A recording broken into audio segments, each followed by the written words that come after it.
All right, we want to start off by giving all honor and glory to Yahweh, Bahashem, Yahweh Shai, Bahashem, Rakakadash. I want to give double honors to the elders and apostles of Great Millstone for teaching us this truth. And I want to say shalom to the brothers and sisters that are in this truth. Shalom. Shalom.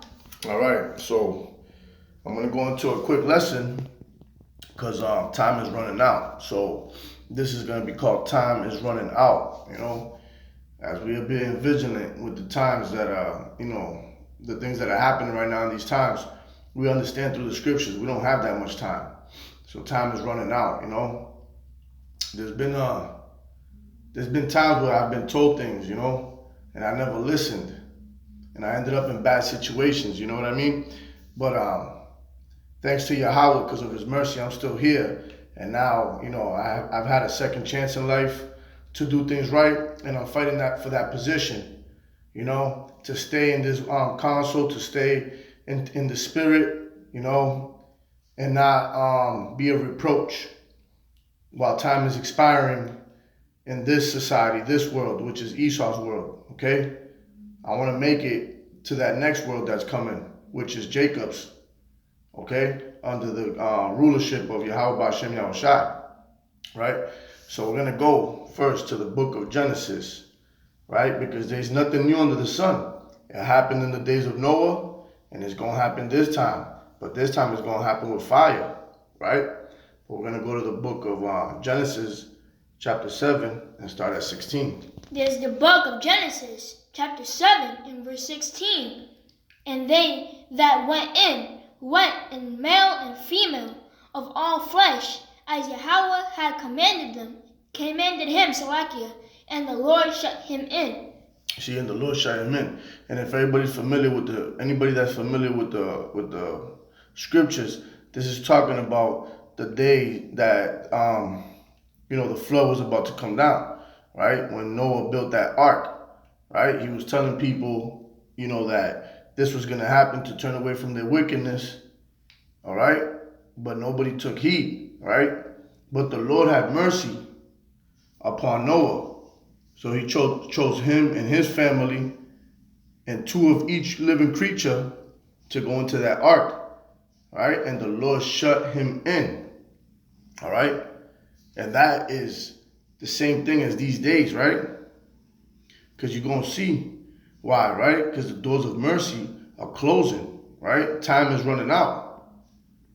So you don't want to be that person as the days of old that was left out of that ark, right?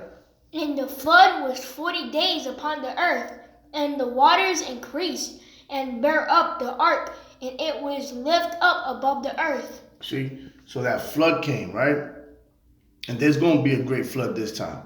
There's going to be a great flood of plagues. It's going to be a famine, right? There's going to be a flood of trouble coming, right?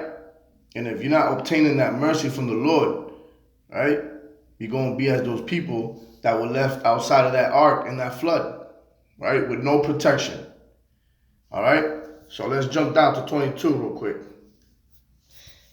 All in whose nostrils was the breath of life of all that was in the dry land died. You see? So everybody that was outside of that ark passed on. They died, right? Why? Because they were being wicked. They didn't want to turn from their wickedness, all right? They didn't want to listen. They were being scoffers. They were laughing at Noah. You see? But the Lord shut him in. And where? Behind those doors of mercy in that ark, right? The protection that the Lord has set up for Noah, okay? Noah took heed and did everything that the Lord commanded, right? So He had mercy upon him. Well, the Lord has sent out His prophets to the highways and byways to give you warning of the wrath of the Lord that's coming upon you sinners and the wicked, which is Esau, Edom, the so-called white man, and the other nations. And most of you guys ain't going to listen. Y'all going to be just like them people that were left outside the ark, right? To feel the wrath, to feel that flood that's coming in all directions, right? But this time it's going to be with fire. It's going to be nuclear missiles coming from all directions, right?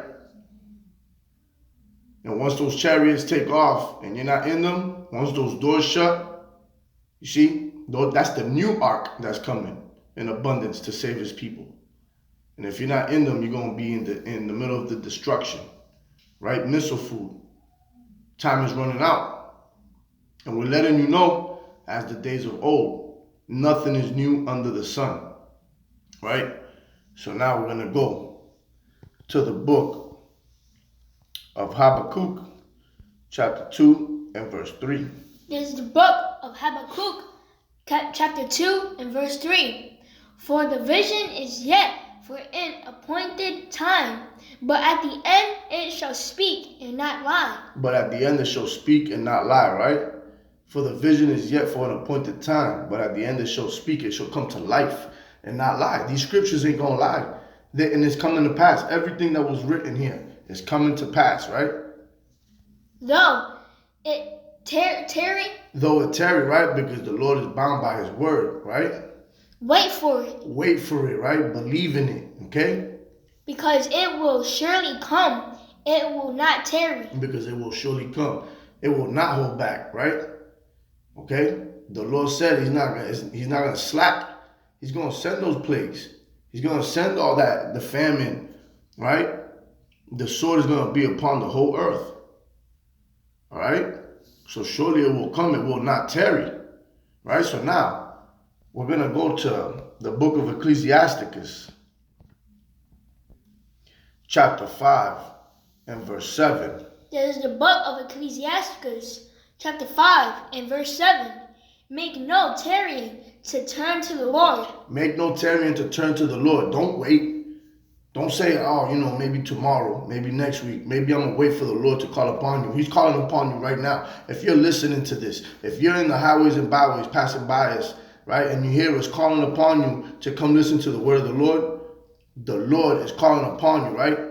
Don't make no tarrying to turn to the Lord, right? Because he sent his messengers out there to give you warning and to tell you to turn, right? To turn where? Back to the Lord, right? Turn away from your sins, your iniquities. And put not off from day to day, for suddenly shall the wrath of the Lord come forth. You see, and for suddenly, all right? Suddenly is going to come. There ain't going to be no warning shots. It's just going to be death.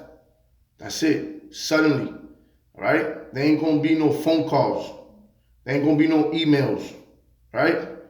He ain't going to DM you. He going to come suddenly with his wrath. And in thy security thou shalt be destroyed and perish in the day of vengeance. You see? And in your security. Why? Because you people ain't worried right now. You guys think everything's all good, right? Not in my lifetime. I ain't going to see that. Not in my lifetime. Well, guess what? He's going to come suddenly, right? That's why we are out here diligently watching. We are out here watching the reports, watching the prophecies unfold. And through the scriptures, we are letting you know that these are the times. Okay? So it's time for you to turn back because time is running out. So now we're going to go to the book of Hebrews, chapter 4 and verse 16. This is the book of Hebrews, chapter 4 and verse 16. Let us therefore come boldly unto the throne of grace. You see, let us therefore come boldly into the throne of grace, right? This ain't for nobody that's half-stepping. This ain't for somebody that wants to choose and pick and have a buffet with the word, okay? The word comes with the good and the bad. You got to soak both in, all right? You got to take both of them. This is about the Lord. This is about pleasing him. If you're one of his soldiers, then you're here for life and death. All right? You ain't going to be that selfish soldier. If you guys remember that movie, Saving Private Ryan, that damn coward hiding behind a bunk all the time. He let one of his soldiers die because he didn't want to go out there to battle. He was afraid to lose his life, right? What type of brother in arms was that, right? So we're coming boldly, right, unto the throne of grace, right? Because we're here to profess the word, right? We're here to exalt the name of the Lord, right? even through persecution, through famine, through plagues, it doesn't matter, right? This is the work we're doing for the Lord, right? To exalt his name, bold as a lion. That we may obtain mercy. That we may obtain mercy. Why? Because time is running out, okay? And the only way we're going to make it is by obtaining his mercy, right? Why? Because we are all should have been sentenced to death, okay? But through his mercy, we have been given life, right? We have been invited into this council, right? The truth. Go ahead. And find grace to help in time of need. You see, and find grace in time to help in time of need, right? Because that's what we need. We needed that grace period to get right, right? If not, we would have all been put to the sword, right? Any of us could have been out there with all the wild stuff we've done in our past. We would have been buried in a box right now, or probably doing 25 to life, right? Lost in our ways. We could have been bugged out, doing drugs, right? But through his mercy and grace, all praise to the Most High. We're still here. We're still here, and we're doing better than ever in the greatest fight of our life, right? That's why we must come boldly, okay? We owe this to the Lord, okay? And it will never be enough. We're never going to be able to pay our debts, right? The only one who's only going to be able to redeem us is Hamashiach Yahushua. But therefore, since we owe him, we come boldly, right, to exalt his name, right, to obtain that mercy, right, to get that grace. All right? So now we're going to go to the book of Matthew. We're going to go to 7 and start at 21. There's the book of Matthew, chapter 7, and verse 21. Not everyone that said unto me, Lord, Lord, shall enter into the kingdom of heaven, but he that doeth the will of my Father which is in heaven. You see, not everybody that's out there in the highways and byways, okay, are gonna make it, Not everybody, because, like I said in past lessons, a lot of people are half-stepping. They're out there looking good in front of men, but in darkness, they half-stepping, right? They're pleasing their woman at home with these pagan worships, okay? They still buying them flowers on Valentine's Day and, celebrating pagan holidays just to please their woman when the Lord said not to do any of that stuff, right? All that idol worship, okay? If you're not willing to lose everything you got over the word, you half-stepping, all right? You're not going boldly into the throne, right? You're not going boldly to that, all right? You're not worshiping the Lord in the right way. I'm not perfect, but you know what? Lord willing, he keeps giving me the strength to keep fighting this battle and not satisfy anybody but him. Anybody else that doesn't care about, the Lord and thinks that I'm wrong, well, hey, so be it. Get away from me. I don't need you. Okay? I'm trying to obtain this salvation. Okay? I'm trying to enter into the kingdom. Many will say to me in that day, Lord, Lord, have we not prophesied in thy name? And in thy name have cast out devils? And in thy name done many wonderful works? You see, they're going to ask questions. Wasn't I out there doing your work? Right? But you wasn't willing to sacrifice. You wasn't willing to lose everything, right? I know people that have gone to the camp thinking that being an Israelite was just a title. Then when you tell them, hey, listen, man, you could lose your wife, your kids might turn on you, your whole family might turn on you. You might be alone doing this. Never showed up again. All right? They never showed up again. Okay? Because this requires a big sacrifice. Long suffering and patience, right? That comes with the belief, right? That the Lord is going to come and save you. Okay? But there's a big price to pay. Why? Because we've been sinners all our life. We must be chastised to be corrected. Okay? So it's not all about just the works, but it's doing everything correct. And when you do everything correct in Babylon, you're going to suffer. You're going to be an outcast.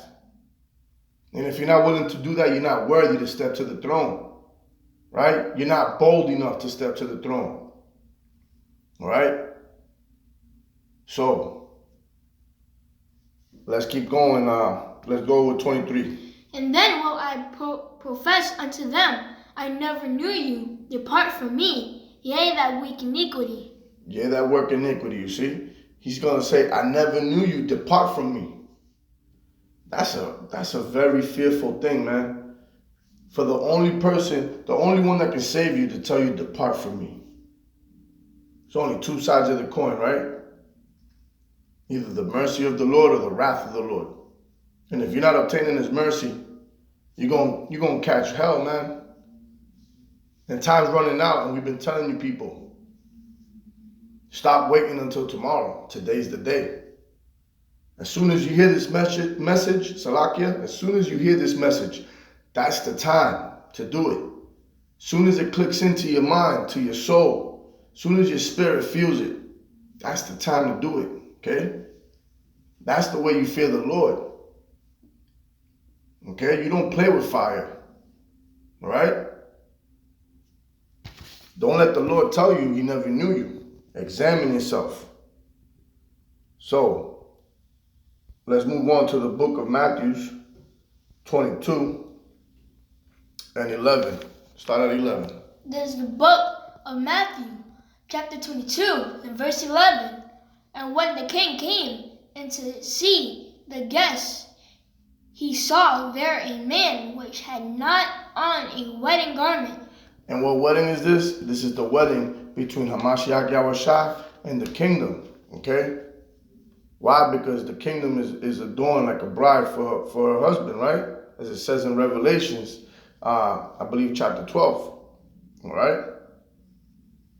12 or 21, Salakia, one of the two. But I know that the kingdom is the bride that is adorned for her husband. And who's that? Hamashiach Yahushua. Right? The king. That's the king that came in to see the guest. Right? All those that were invited. By who? By Yahweh. Right?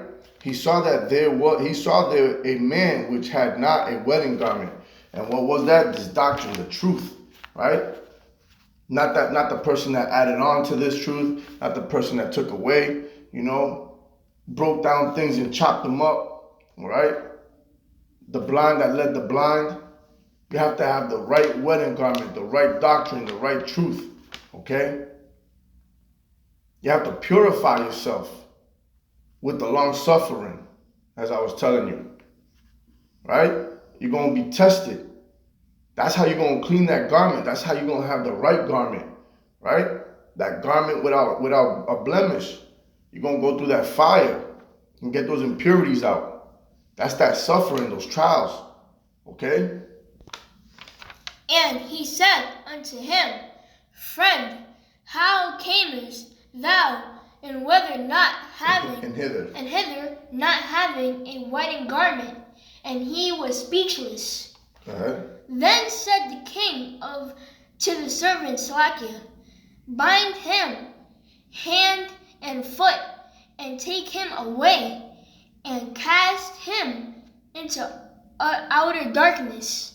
There shall be weeping and gnashing of teeth. You see, he casted him out into outer darkness, where there was weeping and gnashing of teeth, right? That torment, okay? That's that torment. You see? And then what? They close the doors of mercy on you, and you can't go in anymore. That's it. It's over. If you're not invited to that wedding and the doors are shut, it's over for you. All right? Point blank, period. For many are called, but few are chosen. You see, so for many are called, but few are chosen, right? Because many of you know this truth, okay?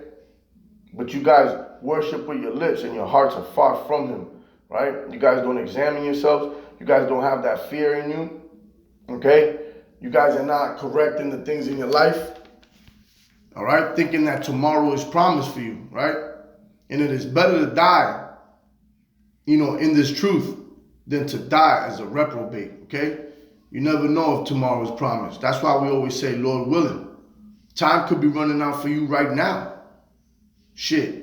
You could be walking to the next corner and your op be right there with a barrel pointed to your head, right? Or that next car could be eating the stop sign and hit your car, and that's it for you, right?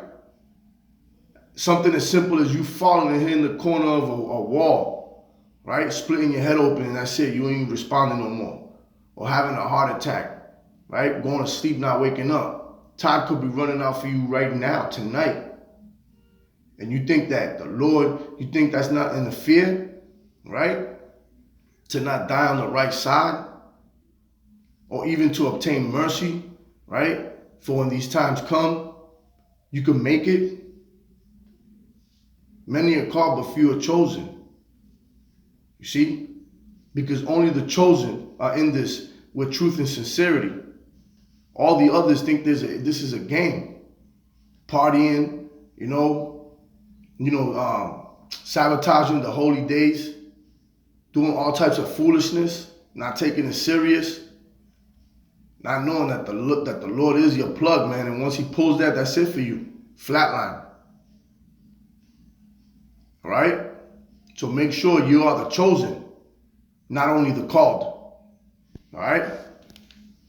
So now we're going to go into another chapter in Matthew 25, and we're going to go to verse 30. There's the book of Matthew, chapter 25 and verse 30. And cast ye the unprofitable servant into outer darkness. There shall be weeping and gnashing of teeth. You see, and that goes into what I was saying right now. Many are called, but few are chosen. And that's why I brought this scripture out, which says, again, there shall be weeping and gnashing of teeth, right? But this time said the unprofitable servant, right? The other one didn't have the wedding garment on, but I just wanted to make it more clear that the one that didn't have the right wedding garment on is the unprofitable servant, right? Hey, you could tell a tree by its fruits, right? You could tell what type of person that person is by his ways, right? I know many brothers out there, and by their actions, I know their spirit, okay? And in many ways, unprofitable is by feeding the sheep. In many ways, help with alms, right? Giving them the word, leading by example, right? Suffering for this word, okay? And doing whatever it takes to keep feeding the sheep, right? But you an unprofitable servant. You only think about yourself, right? You think that you can play double dutch with this word, right? Do good for your profit, right? And be slothful when it comes to somebody else, or when it comes to pleasing the Lord, which should be the number one thing. You're not pleasing the Lord when you're playing deceit. You're only deceiving yourself. All right? So don't be that unprofitable servant. Be that tree that bears fruits, right? Abide in that vine, that true vine, which is Hamashiach Yahushua. Because time is running out. Especially you wicked niggas that know this truth and are still being wicked behind closed doors, man. Like I said, I ain't perfect.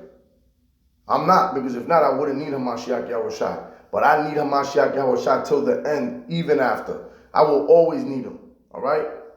I'm going to be under him here, tomorrow, in the kingdom. That's going to be my king forever, Lord willing, all right? I'm not perfect, but I do have the fear of the Lord, right? I do want to feed his sheep. I have a good heart, man. Money ain't nothing to me. I'm poor, but if I have and I got extra, I'm ready to give, okay? I'm ready to feed whoever needs to be fed, right? I'm ready to help, Even if it's about boosting the spirit, this is what we out here for. I'm not trying to be an unprofitable servant, all right? Now, I'm going to close this out with one of my favorite scriptures about you wicked niggas that don't want to turn to the Lord, right? Because time's running out. And what happens when the time runs out in a bomb? boom, it just explodes. There's nothing there to protect you. That's it. Right? This ain't no guessing game where you're going to cut the white wire or the red wire or anything like that. You're not in control, man. Once them nukes start going and you're not on the right side and the Lord has decided your fate, it's a wrap. That's it. So we're going to go to the book of Proverbs chapter 1 and we're going to get to the point. We're going to go straight to 27 and in verse 28. There's the book of Proverbs chapter 1 verse 27. When your fear cometh as desolation, and your destruction cometh as a whirlwind. When distress and anguish cometh upon you, then shall they call upon me, but I will not answer. See, when the time is up, then you're going to call upon the Lord. Once you hear that alarm sounded, in the mornings coming through the TV about the missiles coming, then you're going to call upon the Lord. When you're on that bed, when the doctor's telling you you only got 3 days left, then you're going to call upon the Lord, right? Right? When they got you kneeled down with a barrel behind your head, then you're going to call upon the Lord, right? When they got your head on the guillotine, or you ain't got no food in your shelves, with no water, and you're dying, eyes yellow, all messed up, then you're going to call upon the Lord, right? But time is running out, and it's going to be too late, right? They shall seek me early, but they shall not find me. You see, they shall seek me early, but they shall not find me. And that's it. Time's running out right now, but in those times, right there, time's up. Time is up.